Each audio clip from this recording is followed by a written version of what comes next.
LSU takes down the Kentucky Wildcats.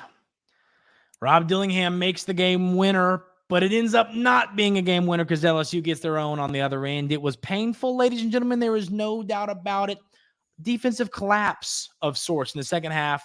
We'll talk about it. Why did that happen? We'll break it all down today, right here on the Wildcats Today podcast. I'm your host, Andrew Stefaniak, writer and editor over at Wildcats Today, joined as always by my co-host, Carson Nash.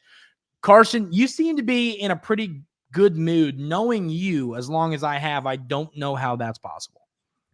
Yeah, Andrew. So I'm actually not too upset about this loss. Yeah. I know there was definitely a lapse in play for a little bit of the game, but honestly, I still very much believe in this team. I know it might be crazy to say, but had that tip shot not gone in, we're talking about a tough road win. So, exactly. You know, and I think, Carson, your and I's opinion on this game, I think a lot of our listeners are going to disagree. But I agree with Carson. And, you know, I'm not a sunshine pump guy. Not me. I am in the sky is falling, AT&T is crashing, the world is ending kind of guy. And you like that? You like that little SOS? Yeah, that was pretty fire. That was a good one. Don't explain it. We'll see if people get it in the comments. But and so I'd be the first. I always like to keep it real. I'd be the first to tell y'all if I was concerned about this. And listen, losing's not fun. We're not going to be moral victory people either. That's not what I'm saying.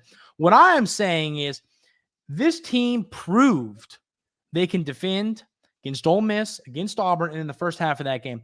And I'm going to tell you what I think happened. And if y'all disagree with this, please let us know in the comments. We want this to be a back and forth conversation. I think they got complacent. I think they thought they were going to win the game. And I think they stopped playing with that effort. Now, y'all are and us.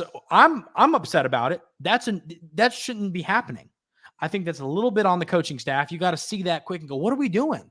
This team's come back a lot this year. You can't do that. But, you know, that's why I'm not frustrated. Yes, we can get into the whole, well, they shouldn't have let a team back in. That's embarrassing. You just play with more effort than that. That's not what Kentucky basketball is built off of. And that's all true. That's a different conversation. My conversation that we're having is I believe this team can defend and that they, just kind of stopped. And I don't know why. And the loss is annoying and I'm mad about it, but I haven't lost the confidence I had going into that game, in my opinion.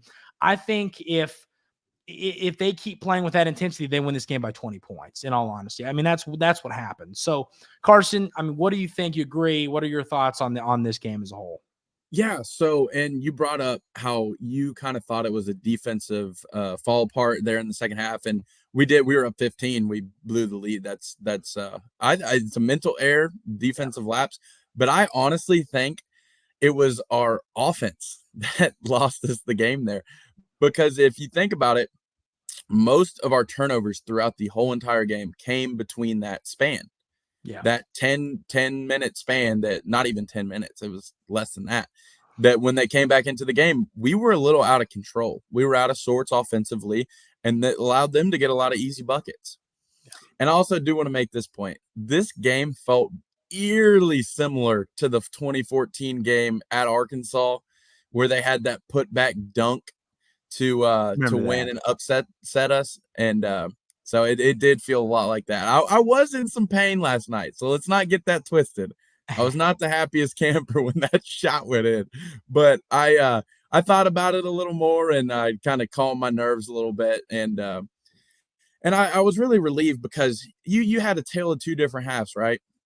So my belief is in March, guards win March. It's just always been my belief. I think guards win March. Fact. In the first half, you had Reeves who went nuts. Yeah. And then in the second half, Rob Dillingham won you the game, but you ended up losing. So both of those guys went ballistic and you ended up losing a tough one. But you did see that they can win you a game. And the last play, let's be honest, we defended that play well. Yes. Let me add to it. I want to, before I forget. Yeah. And other thing, I also want to say this before we get. We're doing something different today. And we meant to say this a bit. Every time we mean to say something, we never say it. we're going to release an Alabama preview tomorrow morning, Friday morning. We're going to record that here in a minute. We're going to kind of separate these to kind of let people, hey, let's talk about this and we'll talk about that separate because this is a deeper conversation. So the Alabama preview will come out tomorrow morning at 9 a.m. And then this is just more of a breakdown of what happened against LSU. So, those expecting the Alabama preview at the end, that'll be tomorrow in its own separate episode. But, I want to give credit to the LSU player because when that ball, it was a smart play on a broken play. He was falling out about. There was nothing he could do unless he tried to go over the backboard like we do when we play horse at your house. And he was like, okay, all I can do here is throw this like almost like an alley-oop type of thing in front of the rim. That was smart. Credit to him. But the block, if that goes any other direction, Kentucky wins the game. Yep. And that's just how that. Then you add on top of that the free throw that like hit two fans in the stands and it came back and went in. That stuff just happens. And once again, not making excuses, but like stuff happens. I mean, there was a lot of opportunities for Kentucky to win that game. A lot of things went wrong. A lot of things Kentucky did wrong. But, they played good defense when it mattered on that play and they got unlucky. And that's just the reality. So go ahead with what you were saying, but I wanted to add that because it was a cool play to watch as much as it hurt everyone here listening and you and my hearts. It was still a pretty cool play. Yeah, no, it was a great instincts by that kid. I mean, that's a game time play right there. But I thought it was a really well defended play. The only pick part I had on that play was when the ball goes up a lot, I feel like our defense is getting better, but this is definitely something we still need to work on. We watch the ball. Yeah. We don't go and try to find a body. We watch the ball and see what's going to happen instead of reacting beforehand. Yeah. And I've noticed that a lot because you could see on that last play, I went back and watched it. You go, I don't really know what he was doing. He kind of was just floating around, which I mean, it's a last play, we can't knock him too much. Like it's a lot of energy, a lot of emotions, but you just have to go find a body. And I definitely thought if you go and do that, it might not happen. But I also, and I'm not one to pick on, I am during games, but I'll never like afterwards be like, this is the reason we lost. And I also don't think it is the reason we lost today. But the officiating was not the best. And there was moments on both sides that it wasn't the best. And I just think that they had to go to the review monitor like 3 times for blatant calls. Like you could see that from home. Like, oh, that's not a goaltend. Yeah. Oh, that is a goaltend. It was just, and then Rob's 3 that they had that he made, and it was definitely a 3, and he got fouled, but they didn't call it foul. He did get fouled. Yeah. But I mean, it's something to bring up whenever the announcers are actually talking about it during the game. And so I thought I would bring that up, but it's definitely not the reason we lost. I just think that officiating as a whole kind of has to get better. Just in my opinion. SEC officiating, and Carson, I'll call a spade a spade. I hear you talk about the Zebras some. So I never speak about refs ever, whether I think it cost my team the game and helped my team win I'm not a big Zebras guy. I was a big umpires guy on the bump. I mean, I was, that's a different story, but we're talking about basketball. And I agree with you. So what I'm saying is this is coming from someone I always, I'm gonna keep it 100% here. We both are on the Wildcats Today show. And I just don't, I didn't think the officiating was great. I think it affected Kentucky, in my opinion, in that game. I mean, even the one goaltend on to do now, they do have to review goaltends now. Yeah. So they have to. So let me add one more thing on my point with that, because not only did they added the points and stopped the play, I think that was a transition opportunity for us. We had someone down at the end of the court. Yeah. That's where I was going, was that we had a run out opportunity. It's exactly where I was going. So I'm not going to be that guy. I didn't agree with the officiating some last night. I'm not going to say it cost Kentucky. I think Kentucky's defense in the second half cost Kentucky. And while I agree with what you're saying about the offense, Carson, I mean, they did give up 48 points in the second half. My goodness. Well, yeah. No, the defense was not good, but I think I really do think part of that was turnovers, and it's way harder to defend a fast break than it is a set play. So no, you're completely right about that. I just thought, and I just thought our offense kind of got out of sorts there for a little bit because we didn't score there either. So you got to think like we weren't getting points. So I just thought we were a little out of control, a little out of sorts during that span, and we got it back together. We gathered and got it back together, and that's why we fought back the way we did. But it was definitely a mix of both. I just thought our turnovers were a little more errant than like they had been in the past. I don't know. Yeah. So I need to pull up this article I wrote today over at Wildcats Today. But it's about our next topic is going to be DJ Wagner. You know, we have gotten to a point, and this is not, we're not here to knock DJ. What we're going to say is we need DJ back. It's not like well, he hasn't panned out to be. It wasn't like the Justin Edwards conversation we had a couple months ago. Which, speaking of Justin, 3 of 4 from 3 last night. Good game from him. I'm proud of him every time he played plays good on defense too. And he's starting to find it in his head. He's acting like a leader out there. I love it. Exactly. But what I wrote, I know since coming back from tweaking his ankle the second time, coming back from that injury, DJ Wagner is averaging 3.8 points a game. That's in 4 games. It's not like that's in 2 games. That's in 4 games. He did not score last night. 0 of 5 from the field, 0 of 2 from 3, and a couple of threes. Maybe it was just me, but I was just like, what are we doing here? But you got to remember this. He was averaging 12.1 points per game in the SEC games before tweaking his ankle injury. So since coming back, he's averaging 3.8 points. And this is not a let's all yell at DJ. This is a DJ, we need you, especially in March. I mean, as you said, Carson, you hammered, and you're right. Guards win in March. We need DJ to be playing good basketball in March. So, I mean, what are your thoughts on DJ?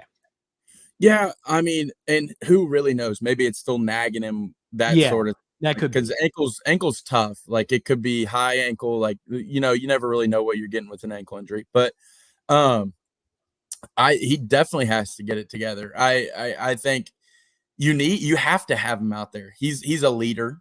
He's great defensively. You have to have minutes with DJ Wagner on the court. And I know people are pleading and begging to start Rob Dillingham right now because he's got a hot hand, and he does. But I'll also bring out this. So the Warriors, Klay Thompson had been terrible. Everyone was saying he was washed, this and that. Klay Thompson came off the bench last night and scored 35 points. How? I thought it's the All-Star break. What? It's the All-Star break. What are you talking about? No, they played last night. Bull crap, they played last night. Mm-hmm. They 100% did not play last night. I swear they did. They played the Lakers. What are you talking about? I'm going to call you out on this one. I mean, are you like trying to give us like an inspirational like story about like, hold on. Well, they did not what play I'm saying, last night. whether it mattered, whatever the last game he played, he scored 35 points coming off the bench. And that's a veteran who has won multiple NBA championships. All I'm saying is sometimes it helps coming off the bench. So I think DJ Wagner should still start. I think it's also beneficial for DJ Wagner to still start because you have to get him flowing.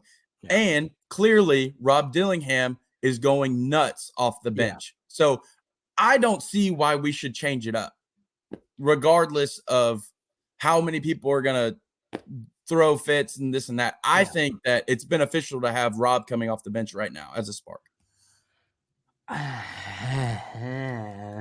That can be a conversation.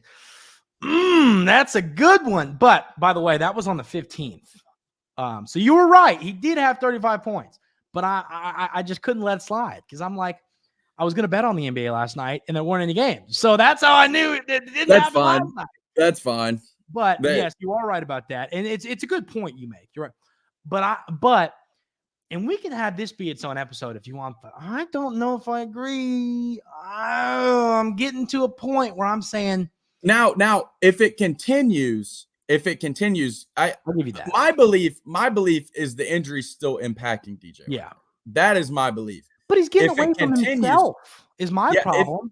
If it continues, I would side with Rob Dillingham. Like in March, if we're playing the way we are right now, Rob Dillingham has to start. Yeah. It's just these last couple SEC games, I would rather give DJ the opportunity to get it going and have a good DJ Wagner in March. You already know what you have with Rob.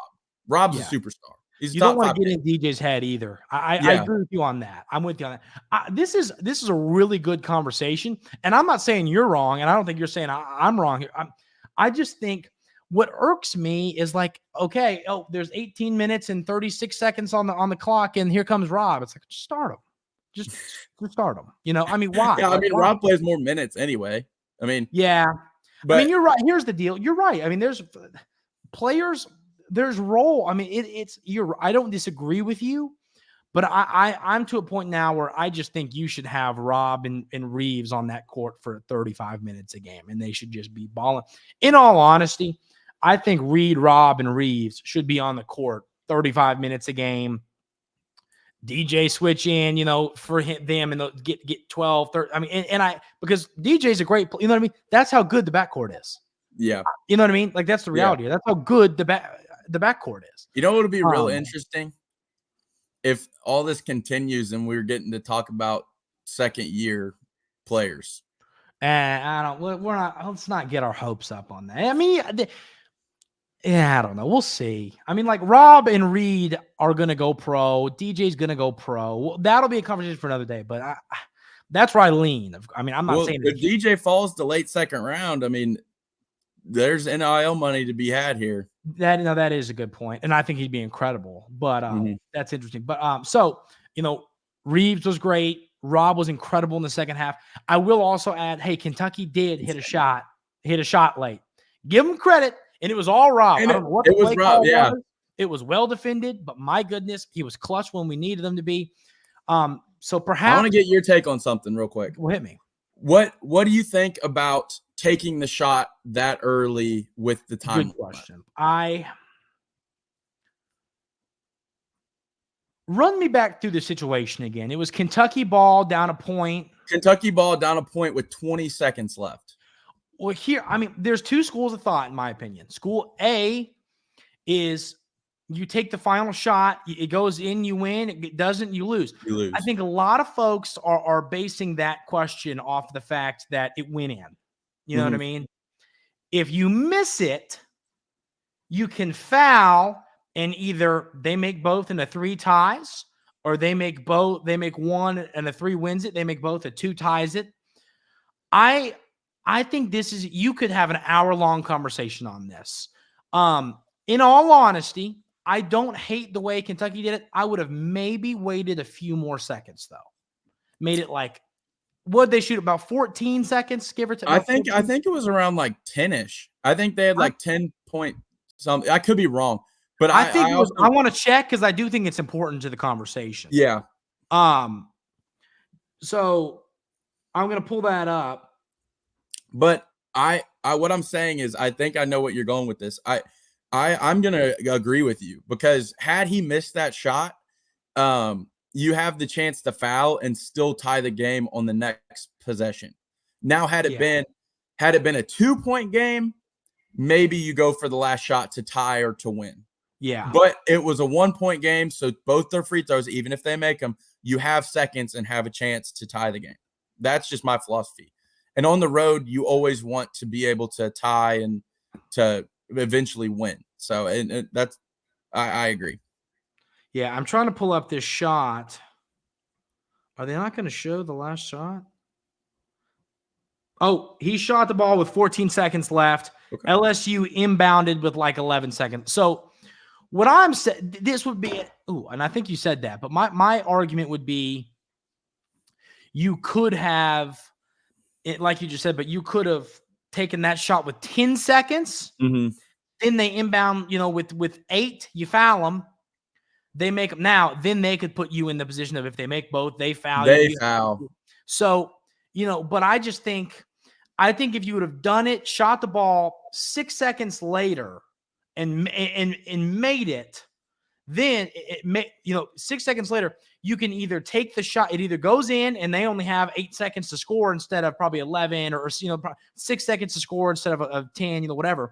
Or if you miss it, you can foul them, and there's at least a chance that they miss one and have to play it out with 6 seconds. Exactly. And that's enough time to get it down court and shoot the basketball. So exactly.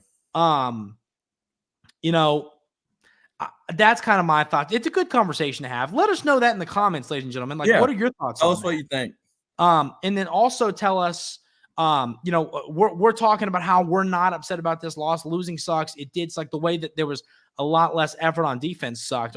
None of us are going to fight y'all on that. We agree with that, but we're just saying I think this team has proven it can defend when it wants to. And I'm hoping this loss will go, okay, we can't ever take a second off. That's my positive. And it showed that we have the players to win big games because, I mean, Rob hits that shot. I mean, the chances of the other shot going in are not high. So exactly. you have Reeves and Rob. So you're going to be feeling good in March with those two guys regardless. Exactly. So, Carson, I think I'm good. Are you good? Well, perfect. I'm good. Yep. Let us know those two things in the comments. Hit the like and subscribe button. Like you said, it really does help a lot.